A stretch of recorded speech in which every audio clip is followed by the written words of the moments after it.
Thank you. Good evening. Our assumption was that a message today in today's world cannot be a clean message. In other words,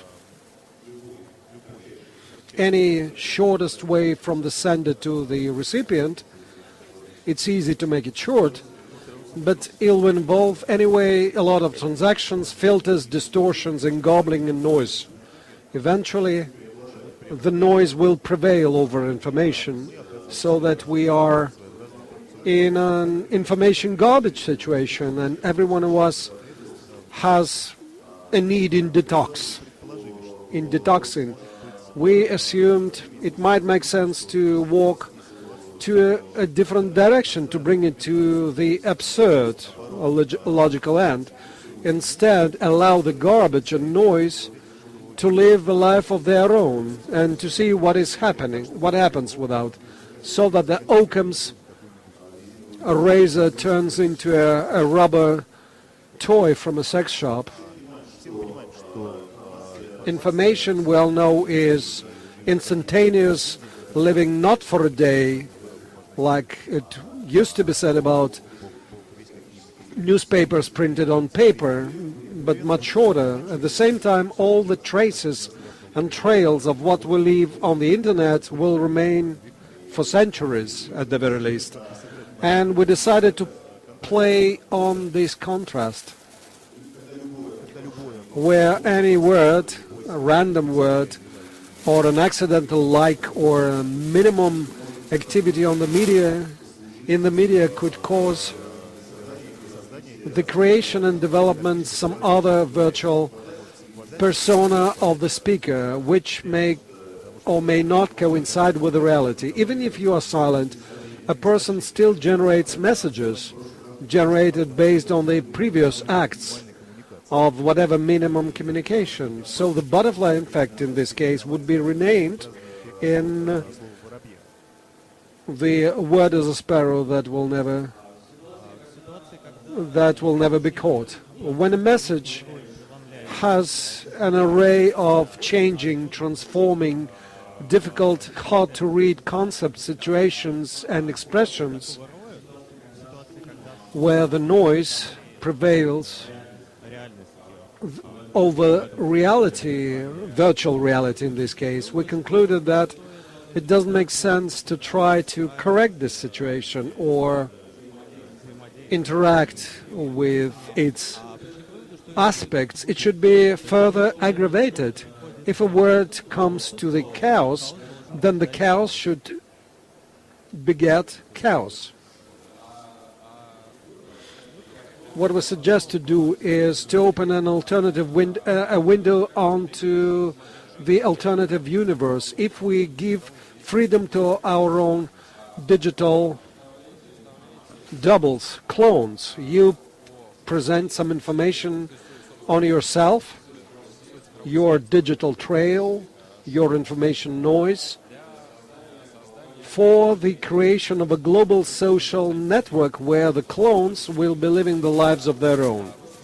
What you only do is, at your own will, you will share all the data you think fit. The more data you give, the richer the life of those clones would be. Those would be your geotags, your photographs, your friends, your interests, your style in writing a text, your brevity or lack of it, your vocabulary. It all will get into the database to feed the clones, and the clone will live the life of their own, and what you suggest for them, a certain skin that is most convenient and comfortable for you, VKontakte or Facebook. The algorithm works like this. It will identify your archetypes of your network behavior, looking for people who behave similarly, looking at the behavior and patterns of behavior, thus identifying the trends over the last year, for instance, thus predicting some future trips, jobs, friendships, and the clone will less and less resemble you, and they can beget their own clones, and so on and so forth. Вот, собственно говоря, он опирается, этот клон. This clone of yours will mainly rely on just from second one, only rely on the information provided by you, but then its own experience will add to it, and you only will have to watch and rejoice in the life of your clone. And what happens next? Tier 1 clone could clone itself by creating a network of alternative realities where multiple clones of yours would exist, created at different stages of your life. Tier 2, Tier 3 clones, every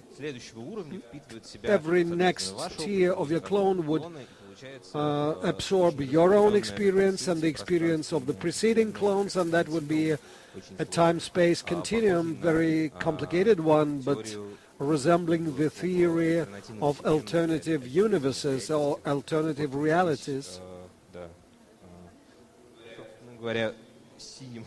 The blue stands for the actual person's post on the Facebook, and then there's the upside down clone of the clone, then the clone of the clone, and so on and so forth. This system would require a lot of servers somewhere in the Pacific, and there will be the need to monetize. There are two options here. A pessimistic one would be for people to want to delete their clones, and you would charge for them doing so. Maybe they don't like their clones living a better life than they do. A second version, a more productive one, is where people will get a free of charge access to the life of his clones, but if he wishes to look to other people's clones, he will have to pay for that.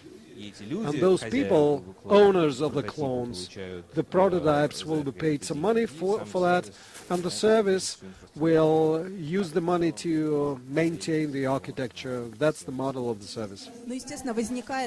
And of course there is an independent reality of the clones, that they would be commenting on to each other, and the prototype of the owner or the master would have no influence on the further career of his own homunculus.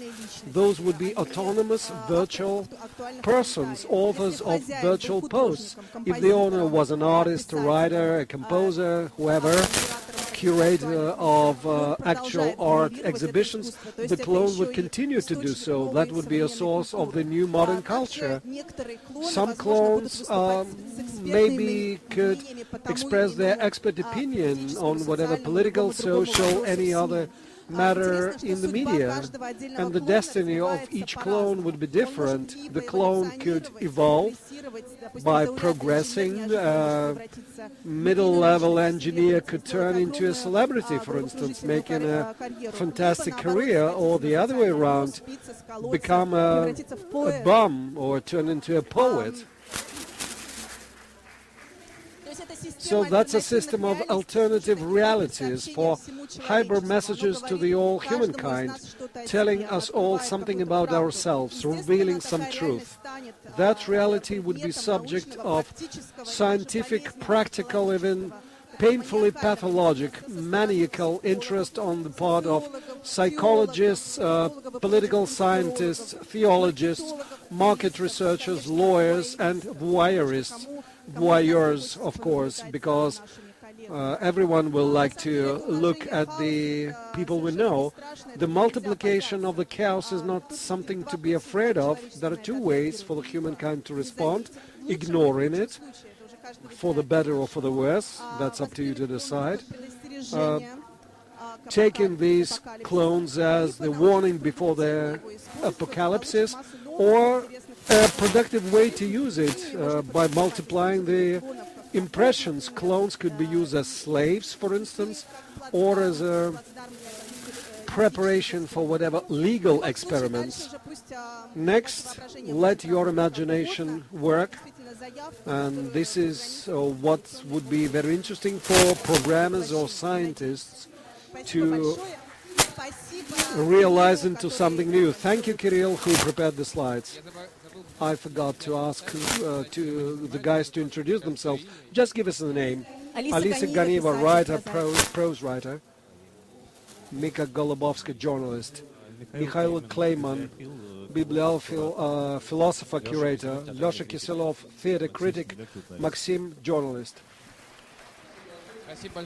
Thank you. We can take 2 questions, not more than that.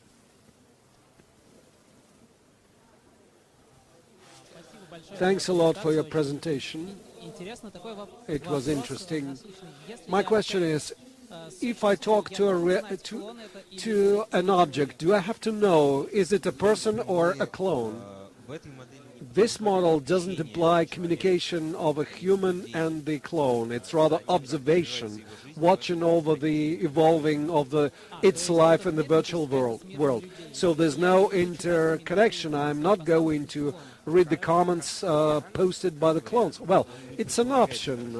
It only implies its own isolated existence, like a testing ground where you can track down various ways, potential ways of development. Thank you.